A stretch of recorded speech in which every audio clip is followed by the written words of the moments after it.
When it comes to getting work done, there's often two types of people. Are you the type that likes to sort and organize and plan everything out? Or are you the type that just does the dump and dig method to find that particular thing that you need?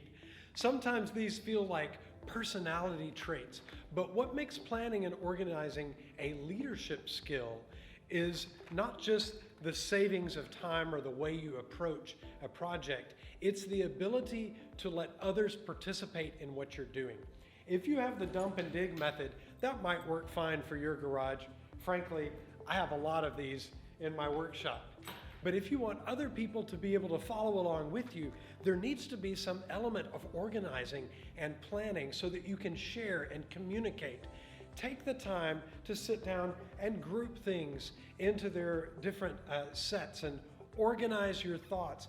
Look at the calendar and plan things out. Get other people's input into that process, and you'll be able to communicate to them so that you can lead others and not just be an individual contributor.